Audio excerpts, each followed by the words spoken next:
Hello guys, welcome eight के S Mohammad. दोस्तों, मेरा एक क्वेश्चन है कि दुनिया में सभी जीवों को सबसे ज़्यादा किस चीज़ की ज़रूरत है। मुझे पूरा भरोसा है आपका एक ही जवाब होगा, वह है भोजन। जी हाँ, इस संसार में जितने भी जीव जंतु हैं, जितने भी सजीव प्राणी हैं, चाहे वो मनुष्य हो या कीट पतंगे हो, पशु पक्षी हो या जल में निवास करने वाले मछलियां हो, बिना भोजन का कोई नहीं रह सकता है। लेकिन पूरी दुनिया का पेट भरने वाला भोजन आखिर आता कहाँ से? जाहिर सी बात है, खेती बाड़ी करके, फसलें उगा के। लेकिन इन सूखे हुए खेतों को कभी सरकार की ओर से ध्यान नहीं दिया जाता है। आज भारत की जो क्लाइमेट, यहाँ का जो एटमॉस्फेयर है, वो पूरे वर्ल्ड से काफ़ी डिफरेंट है। क्योंकि भारत के पूरब की ओर बे ऑफ बंगाल, पश्चिम की ओर अरब सागर, दक्षिण में हिंद महासागर और उत्तर में हिमालय पर्वत स्थित है। तो इन समुद्री भागों और हिमालय पर्वत की वजह से भारत में एक ऐसी स्थिति बनती है, यहाँ पे एक ऐसी क्लाइमेट उत्पन्न होती है जिसकी वजह से पानी की कमी नहीं होती है। भारत में हर साल काफ़ी मात्रा में बारिश होती है। इतनी ज़्यादा बारिश होती है कि लोग परेशान हो उठते हैं। हालांकि बहुत से ऐसे देश हैं जहाँ पे बारिश की लोग कल्पना करते हैं कि शायद वहाँ बारिश होती, जैसे अरबियन देशों का हाल बुरा है। लेकिन भारत में इतनी ज़्यादा मात्रा में बारिश होती है कि यहाँ की नदियाँ बरसात के महीनों में लबालब भरी रहती है।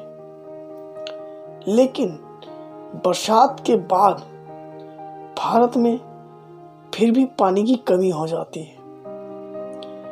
आप देख सकते हैं कि भारत में बरसात में धान की खेती अर्थात चावल की खेती काफ़ी मात्रा में होती है। लेकिन उसके बाद लगभग भारत के बहुत ऐसे क्षेत्र हैं, बहुत ऐसे राज्य हैं जहाँ के खेत खाली पड़े मिलेंगे। उसमें अगले बारिश तक, यानी कम से कम एक साल तक कुछ भी फसल उगाई नहीं जाती है।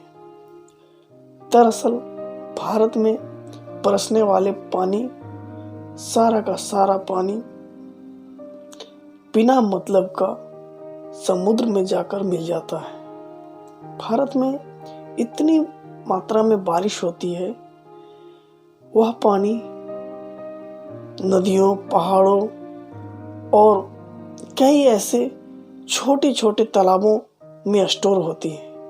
लेकिन छोटे तालाबों में स्टोर होने वाले पानी गर्मियों के दिनों में सूख जाते हैं और नदियों के पानी जो पहाड़ों से निकलते हैं, उसके बाद बड़े बड़े झरने, बड़े बड़े फॉल्स आपको देखने को मिल जाएंगे भारत में। और इसका सारा का सारा पानी सीधा बे ऑफ बंगाल में, अरब सागर में और फिर हिंद महासागर में चला जाता है। मैं पूछता हूँ, आखिर भारत में क्या इन बारिश के शुद्ध जल को रोका नहीं जा सकता है? क्या इस मीठे जल को खारा जल में तब्दील होने से रोका नहीं जा सकता है? आज पूरी दुनिया में बहुत से डैम्स बनाए गए हैं। खासकर अमेरिका और चाइना ने तो वर्ल्ड रिकॉर्ड बना दिया है। आपको ताज्जुब होगा कि 2020 ईस्वी तक भारत में सिर्फ 3200 डैम्स बने हुए हैं। और इतनी ज़्यादा बारिश होती है, ये सारा का सारा पानी सिर्फ समुद्र को ही प्राप्त होता है।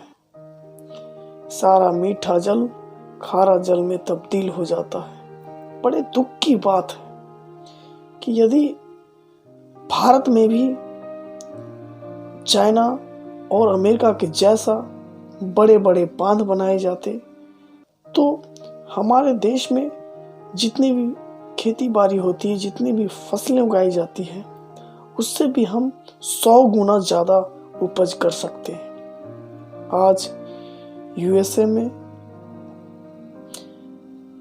बहुत ज़्यादा डैम्स हैं। आज यूएसए में 91,000 डैम्स हैं, 91,000 डैम्स। 2000 ईस्वी में, आज से 20 साल पहले की बात है, चाइना में 20,000 डैम्स थे।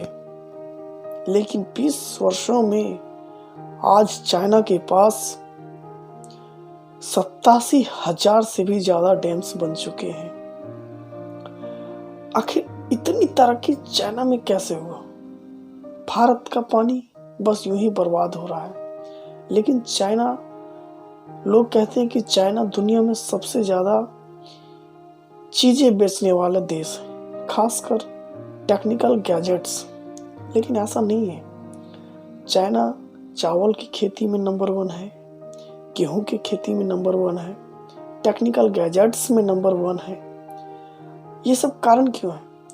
क्योंकि वो पूरे देश में अपनी अर्थव्यवस्था को मजबूत करने के लिए अब तक 87,000 डैम्स बनाए गए हैं। उससे अच्छी खासी फसल होती है। भारत में भी ये डैम्स बनते तो अनेक प्रकार के फल, फूल, सब्जियां और मसाले जो कि भारत में उगाए ही जाते हैं, लेकिन इससे भी हम ज़्यादा 20 गुना ज़्यादा, 50 गुना या 100 गुना ज़्यादा हम उपज करते और पूरे वर्ल्ड में इसको एक्सपोर्ट करते। आज भारत पूरे वर्ल्ड से टेक्निकल गैजेट्स, पेट्रोल, डीजल और भी बहुत सारी चीज़ को इंपोर्ट करता है। लेकिन हम डैम्स बनाकर पूरी दुनिया को राशन देते और इसमें बहुत ज़्यादा पैसा हमारा देश कमाता और पूरे वर्ल्ड में भारत सबसे शक्तिशाली देश बन सकता है, वह भी बहुत कम समय में। मैं उम्मीद करता हूँ आपको वीडियो आपको अच्छा लगे। आज के लिए इतना ही।